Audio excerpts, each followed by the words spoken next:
oh, I'm going to run my route. I'm going to go make this touchdown. I'm going to, like, whatever, comparing it to football and saying I'm going to make this move now because I choose to, is definitely, like, a valuable change in, like, mentality to make 100th place seem meaningful.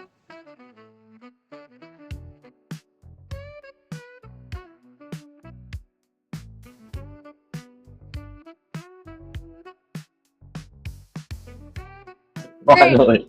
Okay. We can finally get this thing started. Great. Okay. And then I'm gonna start recording.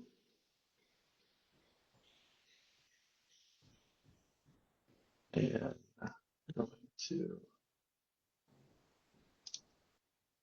turn off the mic. Okay.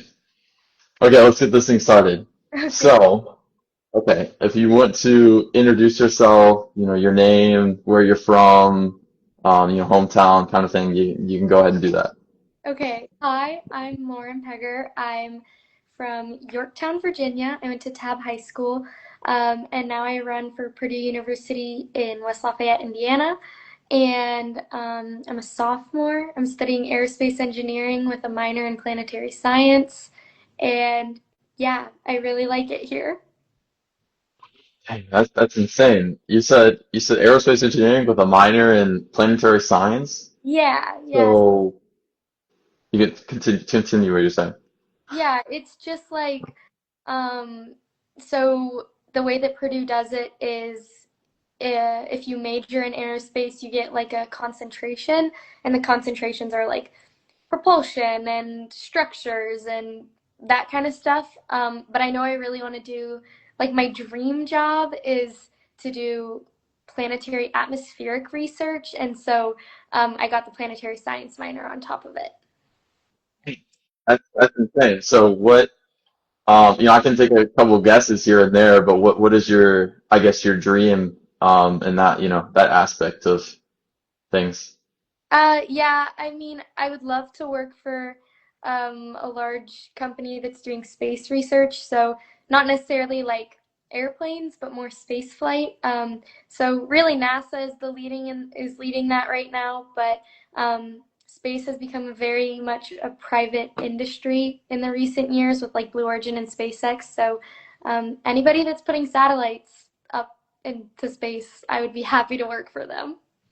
Yeah, no, that's pretty cool stuff. I live about uh a little under 2 hours from Satellite Beach, so Mm, sometimes I'll see SpaceX and NASA uh launch rockets from my house sometimes. So that's so it's cool. yeah, it's pretty cool. So like, so you're thinking like, NASA, SpaceX, I think Virgin Airlines started doing stuff like that. A lot of Obviously, yeah, Boeing. Um, there's one. I think, does Northrop Grumman have a satellite program? Yeah, I mean everyone like Northrop Grumman, Lockheed, all those big Yeah. companies. So Morals, space, it's kind of all mushed together, but yeah. yeah. So are you looking to more in the public sector or like private sector, kind of military more side of things? That's actually a really good question. So my dad's in the military, he's in the Navy, and if I didn't go to Purdue, my second choice was actually the Air Force Academy. So I definitely would not be against doing something in the military sector. Where I live in Yorktown, Virginia, we're like 5 minutes from NASA, so I've had the opportunity to do a little work there, and so I've experienced like the government side of things. So I'd love to check out the more private sector, at least like maybe for an internship and see which one I like more. Yeah, no, all that stuff is really cool. I have a friend that's from my high school that runs for the Air Force Academy. So, Yeah. and he, Eric? yeah, yeah, yeah, Patrick, yeah, Patrick. Yeah. Um, and he's trying to, I think he's just trying to become a pilot for the Air Force. So, Hmm. which is really hard nonetheless. So, but no, all that, you know, I'm very invested in all this stuff because it's, even though we're coming on here to talk about running, it's a the other half side of your life kind of thing where you have to be able to balance both of it. So it's like being able to, I guess, have motivation to, both go for your dreams and goals in, academic side or, uh, I guess, like industry side of things, but also balance running stuff. So it's pretty cool to learn about, different people and how they're able to, I guess, balance it too. So, okay. So let's move on to the into the running stuff. Let's take a turn here. So we just finished cross country. Mhm. And the I believe the NCAA national meet was 2 weeks ago. It was the weekend before Thanksgiving, so 2 weeks ago, I guess. Yeah. Yes, yeah. So 2 weeks ago. So and then 2 weeks prior to that was regionals, and that was your last race across country, correct? Yes. So if you want to maybe replay on that and your thoughts and feelings on how that went.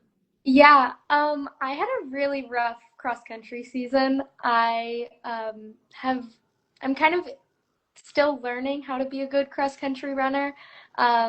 It's hard for me to be, you know, in 100th place and feel like 100th versus 99 like really makes a difference. And so I find it very hard to compete as much in cross country as I do in track.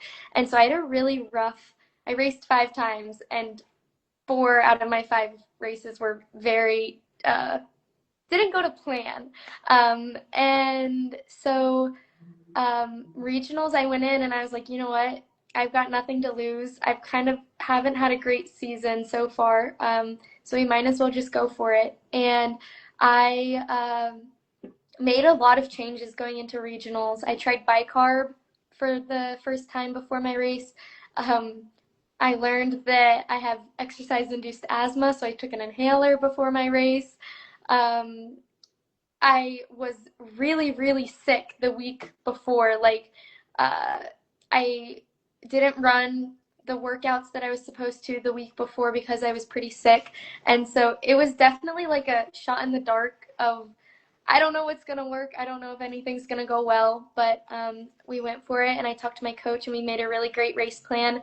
And I think that just going in with the idea of I'm going to have fun and I'm going to just see what I can do kind of took away some pressure and allowed me to have my best race of the season ultimately, despite lots of challenges going into it. Yeah, no, that's all interesting stuff. So you said you tried bicarb beforehand. You learned you have exercise-induced asthma, so you tried the inhaler. So like everything you knew about yourself with running just all flipped, on a dime Yeah. before regionals. So, but it's crazy how I guess how well you were able to adapt because you add all those elements and you have, I mean, you would say your best race of the cross country season, correct? Yeah, it was definitely my best race of the season. Um, Before that, I was just like bonking at 4K. I was I was running like slower than my tempo pace for the last K or 2K. And so I just, things were not going well for my first couple of races. And, um, we were like, okay, is it mental? Is it physical? And between working with my coach and the trainers, um, yeah, we made some changes and it worked out, which is great. And I'm excited to like go into into junior year cross country because I think knowing these things now, I'll be able to maybe produce better results next year.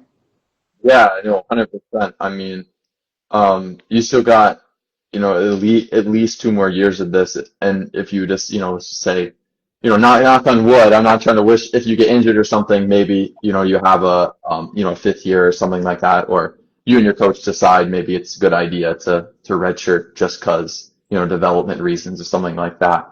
But 100%. And I think the greatest I guess the greatest skill you can say as a runner is to adapt well, is to, and we do it all the time when we go into, a race plan and we're thinking about doing it this one way, but then we get some other information, like maybe let's just say one of your teammates, gets injured the week prior, something like that, and it's like, hey, Lauren, instead of, our sixth man, you're going to be our fifth man, kind of thing, or sixth lady instead of fifth lady, sorry. And it's like, and it's like, all of a sudden your game plan changes. Like, oh, I'm going to go out harder because I'm going to try and be at that, maybe that 60 or 70 position, depending on the race you're in. So, adapting is just such a key, just a key part of our sport. And, anything you do, you can take cross country, you can take track. It's, even outside of races, in practice, when you're having a bad workout, and not to say it's not a good idea to push yourself during a workout, but if if you feel, you're straining your hamstring or something like that, it's like, oh, coach, maybe we should take it easier on this workout or something like that. So that communication is really valuable. Um, so cross country, I want to say you got 93rd. Was that correct? I don't know, maybe. Yeah. So I think it was 93rd, and you can look back after this and correct me if I'm wrong, but to the average person, they see you get 93rd in a race is like, is a little, um, I guess, what's the word I'm looking for? Uh, it's it's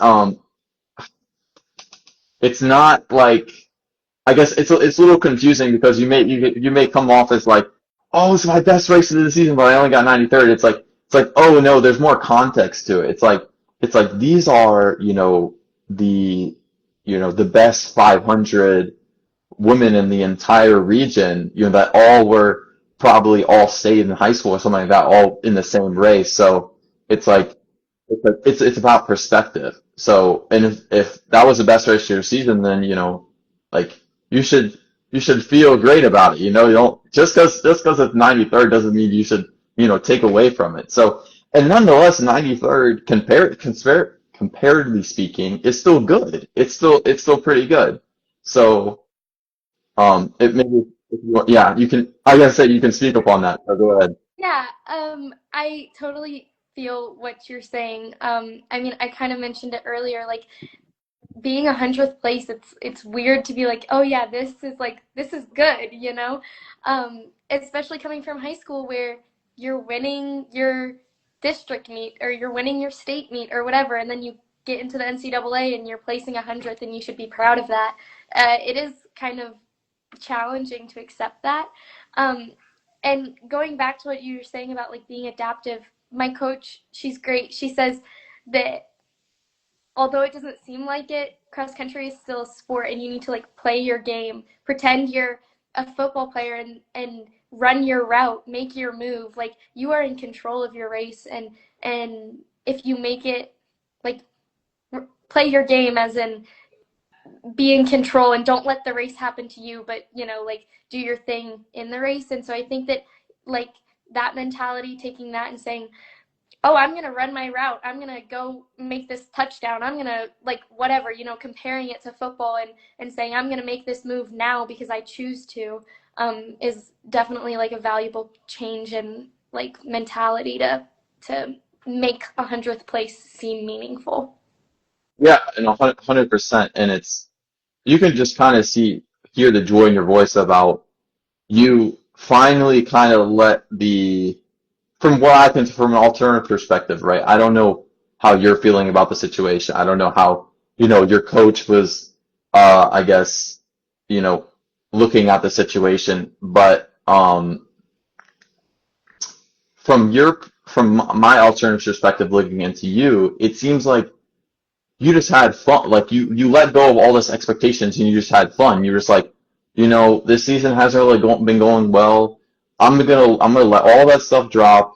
I don't care about, what this race did, what this person said about me, how the workout's been going. I'm just gonna go in there and I'm gonna have fun. And having fun doesn't mean not competing well. It just means letting go of all the pressure. And the craziest part about it is that a lot of, a lot of like, I guess, high school athletes, they think that have to build all this pressure inside them. Like, if I don't do this, if I don't run this PR, I'm not going to get recruited. I'm not going to go get, go to my dream school. I'm not going to get a scholarship like that. And it's like if you look at pro athletes and, after the race is over with, yes, they're pro athletes. Yes, they're getting paid to do it, but they seem like they have very minimal they're just having fun out there. They have very minimal pressure. It's like you should, if you want to get to that place, you should have the same mentality. So at least that's what I think. So it's pretty cool to see that. I totally agree. Yeah.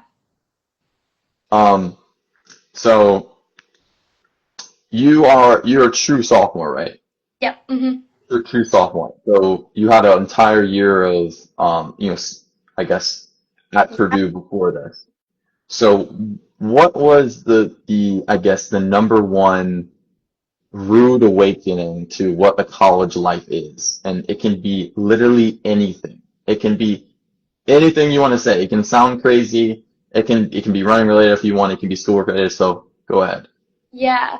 Um, to be honest, I had a pretty smooth transition into college, which I know is maybe not super common. But I was very busy in high school. I was going to school full time, taking lots of like AP classes. I was running all 3 seasons. I had a part time job year round. I was volunteering at getting mentored at NASA, and so I like was booked.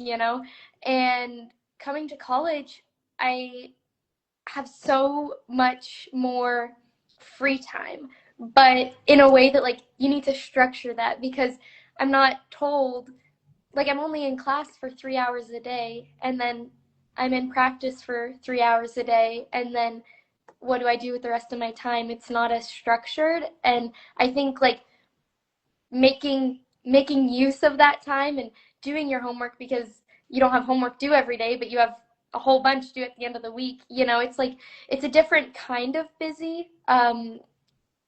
Busy in high school was having every minute of my day booked, and busy in college is like having lots of free time but needing to prioritize what I'm doing with it. So I think that was like the biggest change for me. So uh, you just think that maybe scheduling things is just a little different when you're in high school and the difference in college. It's obviously, I'm oversimplifying things because there's a lot of different things you have to do in college, regardless in high school. But just day-to-day things, being more aware of, I guess, like the little things that you have to do on a day-to-day basis. 'Cause it's like, in high school, maybe this is a little different for everyone, but maybe your mom did your laundry for you or something. But in college, it's like hold up, like I'm not gonna have clothes tomorrow if I don't do my laundry. So Yeah. Or like, oh, I need to go grocery shopping and where am I going to fit that in? And like it's all the little things that adds up for sure. exactly.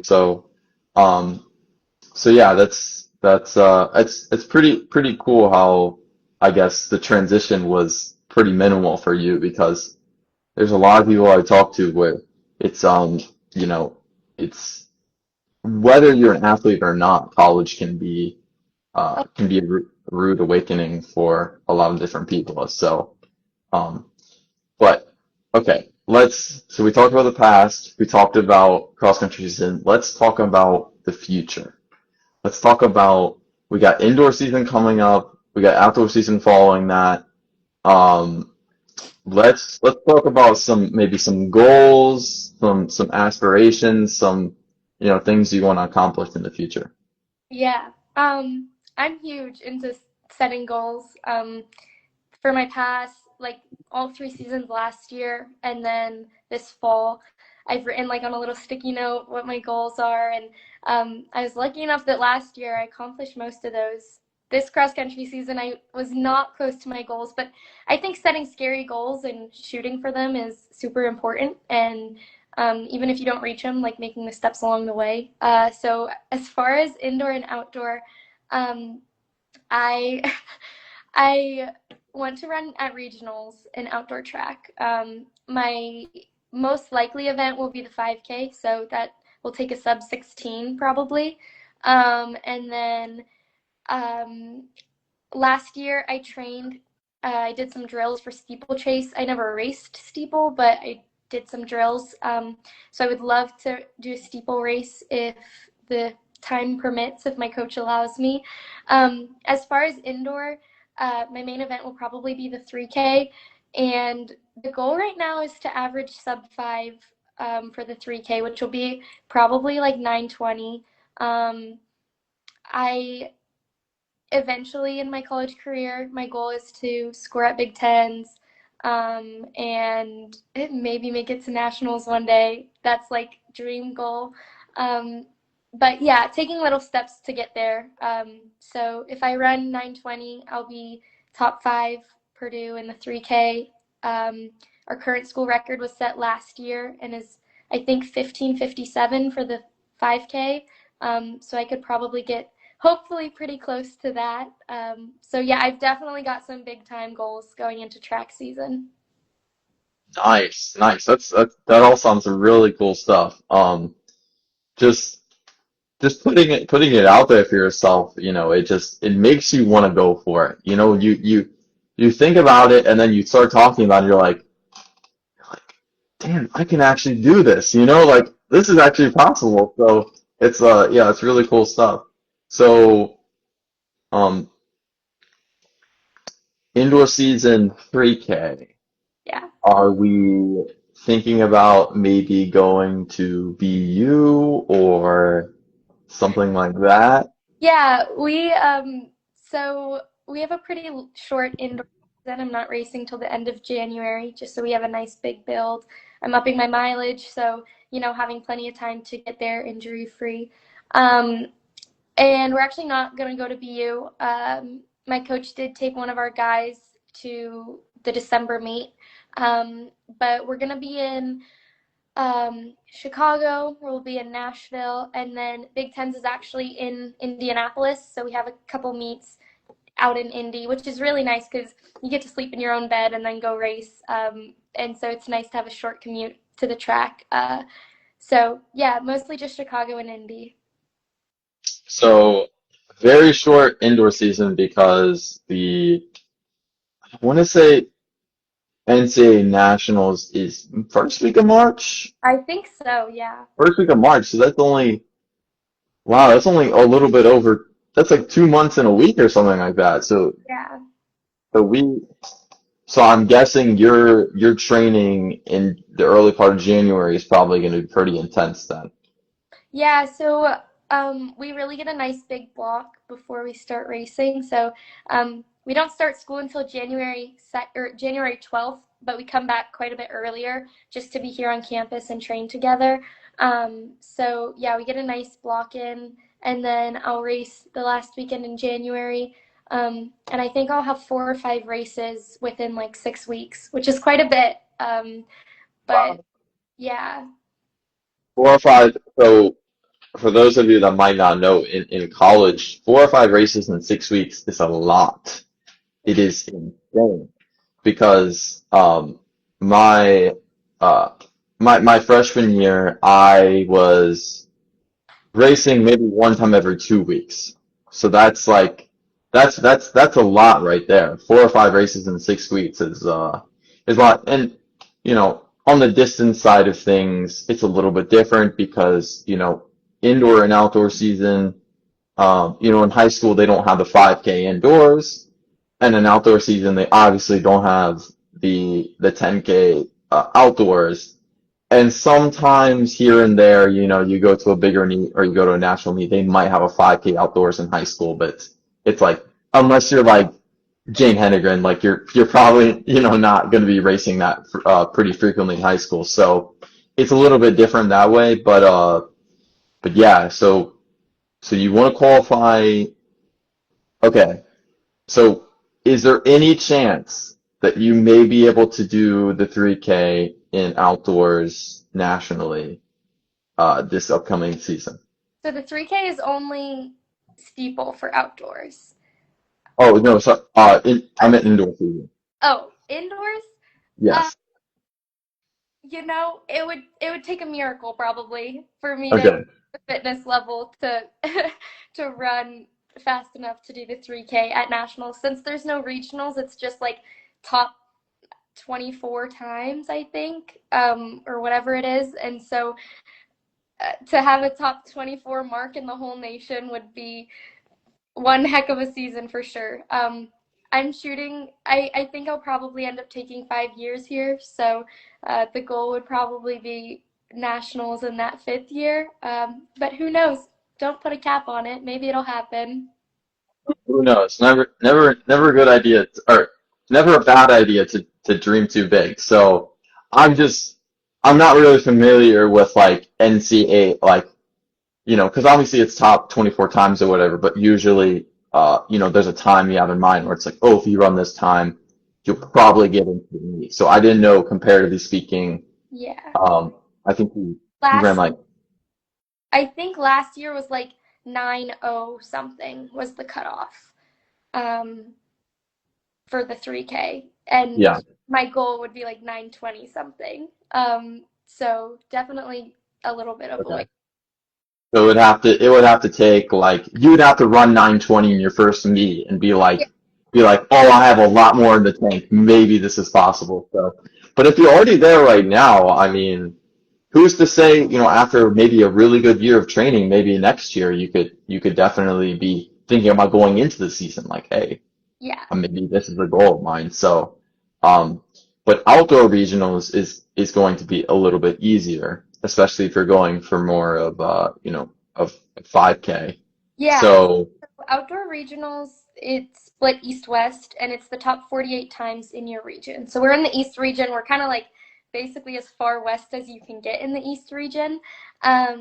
And so top 48 marks, the top 48 go to regionals, and then the top 12 from regionals go to nationals.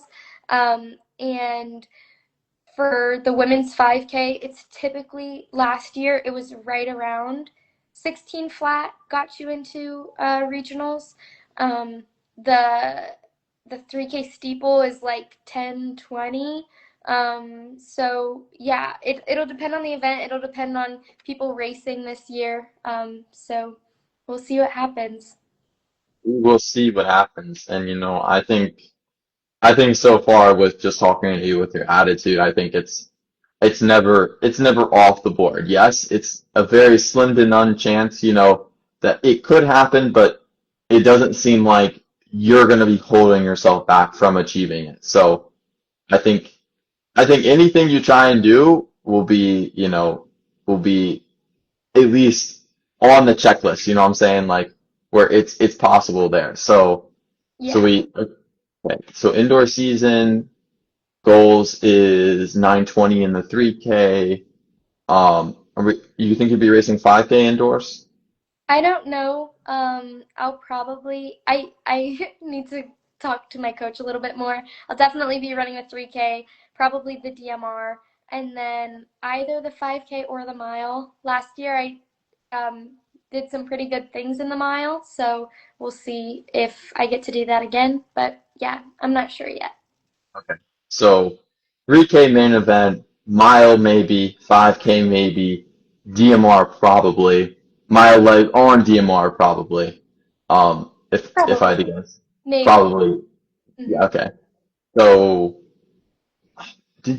I want to say, did you run the DMR at Big Tens? I did. I ran the 1200 leg of the DMR Okay. last. Okay. How did that go? It was good. It was so fun. Last year at Big Ten's indoor, I ran the 1200 on the DMR and I ran the 3K, and it was the DMR is the day before the 3K, and I think it was a great intro to what Big Ten's is going to be like because I had three other friends there, and we were all racing together. We got to warm up together, and it was definitely like a good little step into what Big Tens was like because it's a whole different ball game racing at Big Tens than just like another random meet. And so I think it really prepared me well for the 3K the next day. Yeah. No, it's Big Ten is insane, and it's even more insane now with the extension of teams too, because you know, you have Oregon, you have USC in there now, you have I want to say UCLA is also a Big Ten team now, right? Yeah, So, what were you gonna say? and yeah. So the four that were added were Oregon, Washington, USC, and UCLA.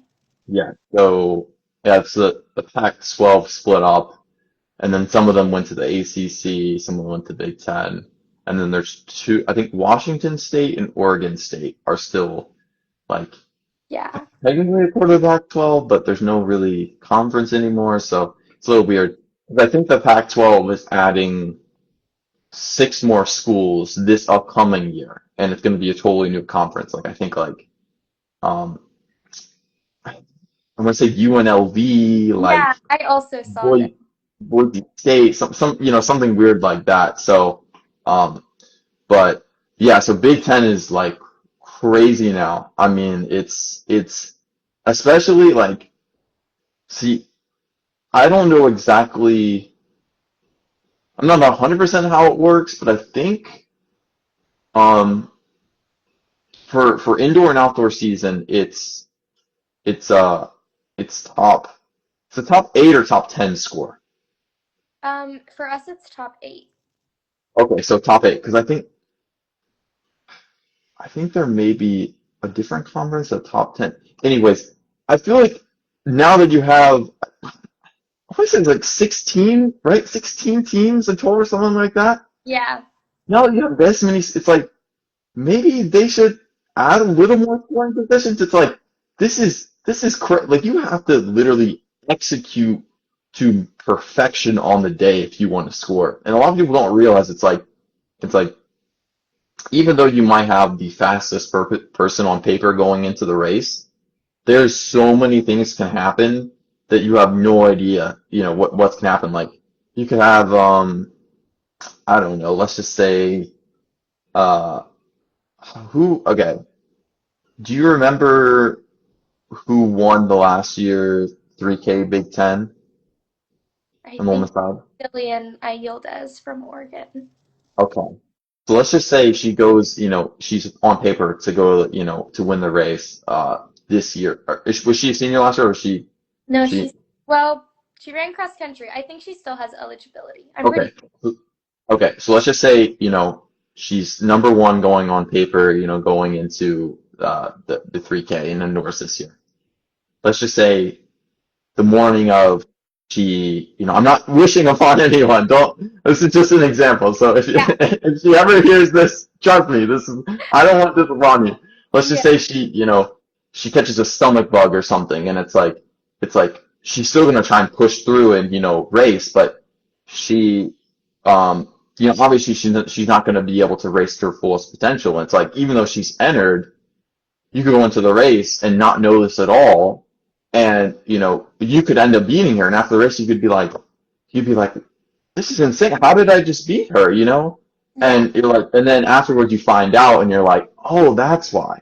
And there's so much more variability because track is such a perfectionist sport. It's such a like there's no room for error. There's no such thing as room for error. So, It's um, really interesting you say that though, because at these championship meets, people's goal is to score. People's goal is not to PR, and so a lot of the races are very, very technical. So you don't need to be the fastest person out there to score. You just need to put yourself in it and have a good kick. Really, if you can hold on and then out kick people, like most of the time these big meets, they're not racing all out. It's very technical for the first half or third or like however much. And so um like you can be anybody, and if you put yourself in it and out kick people, like you can put yourself in it, which I think is really cool. Some people don't like that, and some people think that, oh, you should run as fast as you can every race. But if your goal is to score, then your goal is to score, and you can do that however you want. yeah, that's very interesting. And I've always kind of had that mentality too. And do you think that's what your coach preaches to you all the time about? I think that, you know, that kind of only applies at uh, Big Tens and regionals and nationals. So at, our regular meets throughout the season, the goal is like we're gonna go out there and we're gonna run as fast as we can. But yeah, I mean, if you're in a position that you could score, then run it technical. Yeah, no, for sure. So have you ever, so how many races have you been at Big Tens before?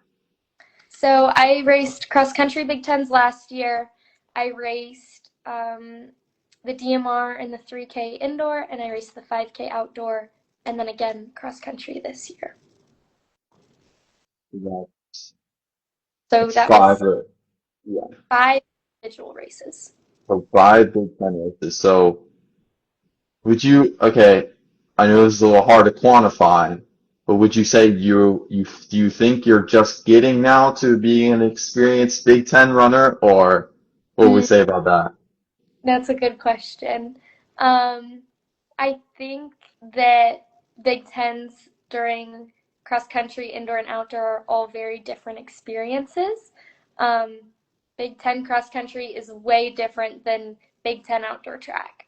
Um, I think that I don't know if I'll ever I maybe one day I'll be like, oh yeah, I know what to expect, but there's still so much unknown going into every Big Ten meet. I don't think I am necessarily an experienced Big Tenner at the moment. Maybe after this year, if I go to indoor and outdoor, having two at each season, maybe then I'll be experienced to. But I don't think not yet. That's a good one right there. Big Tenor. I like that. An experienced Big Tenor.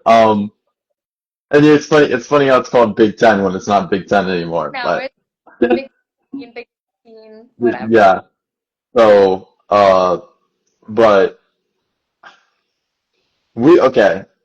I think this is a debate that has been going on for the last 2 years now, especially with uh, how I guess the whole change in NCAA rules and roster limits and NIL and all that whole mess right there.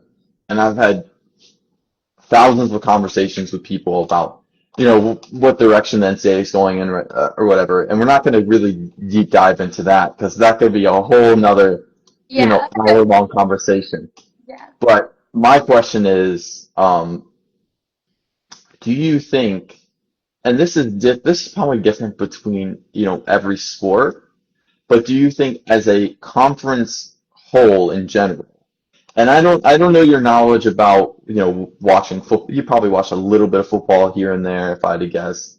Maybe basketball, something. I don't know your knowledge on other sports, and I don't expect you to have a wide range of knowledge. But on a general level, do you think Big Ten is the best conference now? Yeah, I do. The Big Ten hasn't had in football rankings. There hasn't been a school ranked number one outside of the Big Ten for the past 3 years. I think maybe it's two. It's 2 or 3 years. The Big Ten has had the number one ranked football team every single week through college football. So people who are like, oh, SEC change, um, and basketball. I mean, I didn't know really anything about Purdue or Indiana before coming here, and like basketball in the state of Indiana is not just a sport, it's like a lifestyle. And so having IU obviously being so good at football this year, and Purdue, we're expected to be very good at basketball this year. And then, you've got like year round powerhouses, like, or I mean, all sport powerhouses like Michigan and Oregon. And so in Penn State, like we've got all sport bases covered. I know that Washington men just won soccer, and like Penn State obviously has a great wrestling program, and Purdue volleyball has done very, very well. Nebraska volleyball has done very, very well. So, yeah, I don't think there's a sport in the NCAA that the Big Ten isn't good at. Yeah, no, you definitely made a strong case right there. You could go maybe somebody representing Big Ten, representing SEC, ACC, Yeah. and I No, I I'd be think like we would win. I'd be like Lauren, you got my vote. I think Big Ten is the best. So I think I just severely underestimated your knowledge about every single sport. So I that's my fault. a little well-rounded in what I'm watching and paying attention to what's happening. I think it's fun to at least stay up to date, even if I'm not watching every game. But Yeah. So okay. So I assume you'll be probably watching college football playoffs then. maybe if it's like on in the background, I'm not like that into it. I just like know. I feel like I pick up things here and there, but uh, I don't. I think I would sit down and watch it if Purdue was in it, but I'll probably watch the championship. Maybe.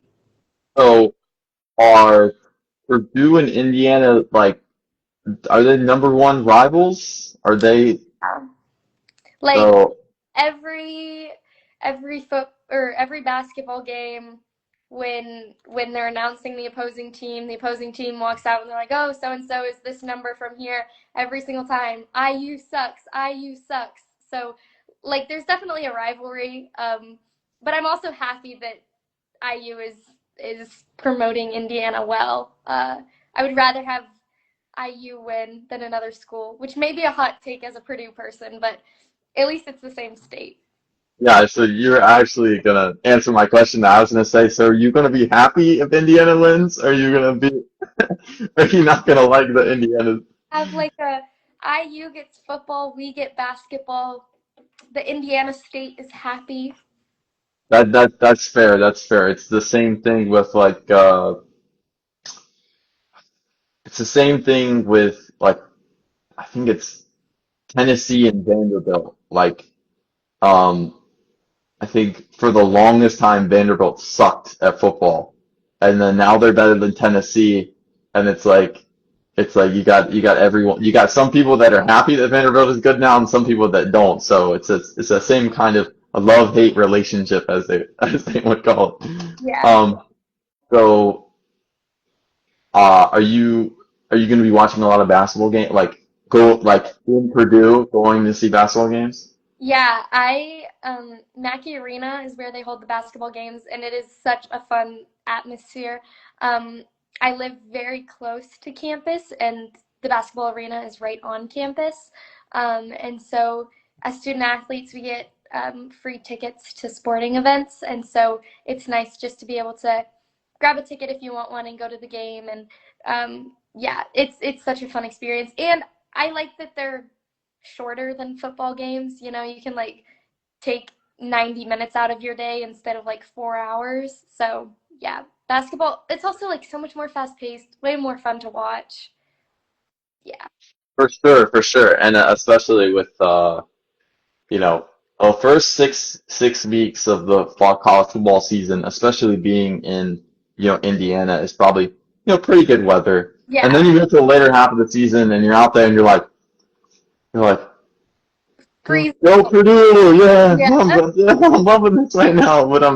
But like basketball is indoors all the time, so it probably makes a lot more fun in there, and um, so yeah, that's pretty cool. So I think I want to say we've gotten through most of the questions I've wanted to ask on this thing, and you know, it's it's very cool to see like I guess. What I've learned so far is that you're not afraid to dream big. You're not afraid to go out there and just, put your goals out there and, even if it's a long shot, even if, maybe in the back of your mind there's a chance you can never hit it. It's like you kind of have this mentality that's like, why not? Like, you Yeah. know, why not try? So it's really cool to see that.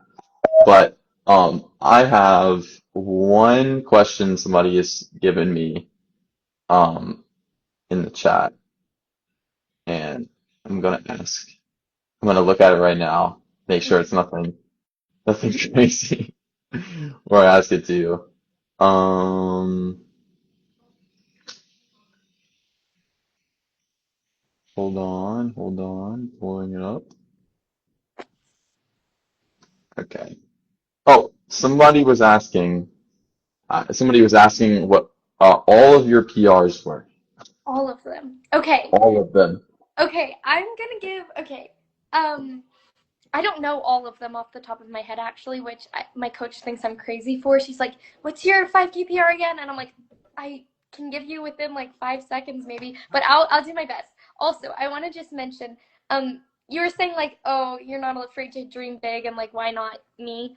Um, and I have two things to say to that. Number one is I'm huge on affirmations in race, in practice, in life. Just like why not you? Like you are so be the person that you dream of being, you know? And so just like repeating that to yourself.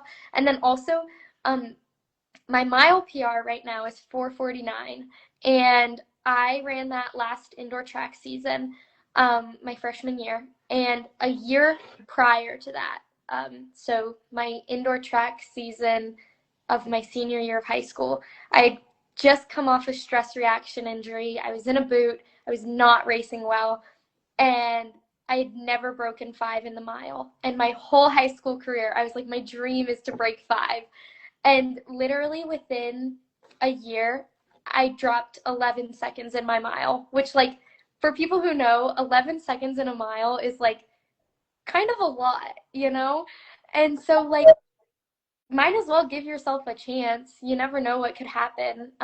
And so, anyways, my mile PR is 4:49. My 3K PR is 9:38, I think. My 5K outdoor track is 16:41. My 1500 is 4:26, I think.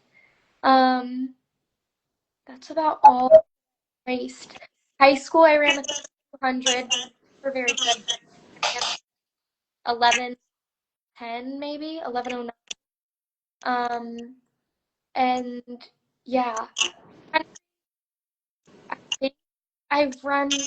I actually don't know what my 6K cross country PR is.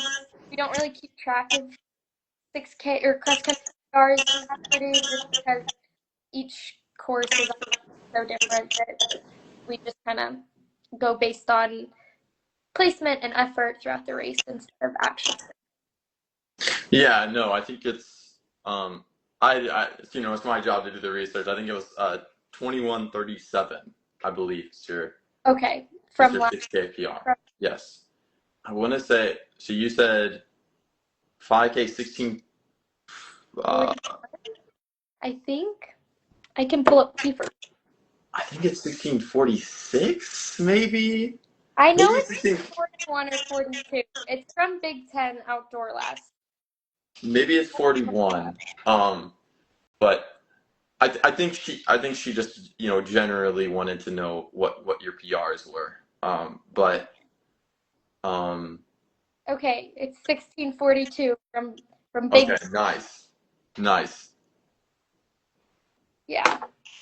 What did Yeah. you end up running in that you know what your split was in that 1200? I I don't know. I can probably find it though. Um yeah, I actually have no idea what my split was from that. Um I bet you I can pull it up. DMR. I love T. Hmm. Yes. I want. Oh, maybe not. Oh, it just has a total time. Maybe if I I'm, put 5 results, it would have it. But on T yeah, for total time. I'm sure. Yeah, I'm sure. Um, I mean, you said that went really really well, so I'm sure it was, you know, probably somewhere uh, probably somewhere decently faster than your mile pace, if I had to guess. Yeah, that's what I would guess as well. Decently faster than your mile pace, yeah. So, um, but if I had to guess, if I had to put out time on it, and you can look at this afterward. afterwards, or not. You can be like, whatever. Oh, I want to check if it is. If I had to guess, and you can message me afterwards to see if I was right. If I had to guess, I didn't trust me. I did not look it up at all. I Okay. didn't. I didn't. If I had to guess, I think you ran 3 3:34. 3:34. Okay. I'll look it up and see what it is. 3:34. I think you averaged 71 seconds per lap. Okay. I I don't know off the top of my head. That would be pretty quick though. Oh, live results. Let's see if they have it. Let's see. Friday. Women DMR. Oh, it does it. What was your guess? 3:34. That was very close. What was it? I ran 3:30.1. 3:30.4? 0.1, yeah. Dang! See? I Like you're even I'm underestimating really yourself. fast. That's seven. Yeah, that's really fast. See, you could if you somehow channel that, you could run like 4:45 in the mile, 4:44 or something like that. Yeah, yeah. I mean, it's only a 400 longer. Exactly. So, but yeah. So, anyways, that was the only question in the chat, and I think that's everything. That's gonna go with this, but I think we're gonna go ahead and wrap it up here. But I really appreciate you coming on and sharing your insight. Um, you know, uh, being in the Big Ten is no joke. Aerospace engineering is no joke. Um, you know, honestly, being a sophomore in college is no joke. So anyone listening out here, or anyone listening out there, just know that if you apply a little bit of confidence to your life, and you can set some goals that you can honestly achieve anything. And it might sound cliche, it might sound cringy, but it's true. It really is. Yeah. So, but you have any last words you want to maybe leave with the listener or something like that? Yeah, I can, uh, I guess my final thing is like find the place that's right for you. Uh, I love Purdue outside of running, outside of school, outside of friends. Like, I think everything all together makes it why I really love it. Um, and if you want to be an athlete in college, there's a place to go. And um, you just got to find the place that has the right people, has academics. And I'm super big into like finding a school that has everything that you, because I could have gone to plenty of schools that didn't have the academics I was looking for, or did have the academics and not the athletics. And um, yeah, I think that there's definitely a place that matches all your wants and yeah, just gotta find it. For sure, for sure. I think that's a great way to close it out here.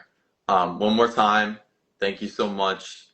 Um, I hope you have an amazing winter break, and So hope you have a Merry Christmas too, and yeah, appreciate the time with your family and stuff like that. So, but thank you for everyone that listened to this, and I hope you guys can bring away some insight to this and apply it towards your own life. But well, thanks so much for having me. yeah, this was fun. All right. All right. I'll see you later, Lauren. See ya, thanks.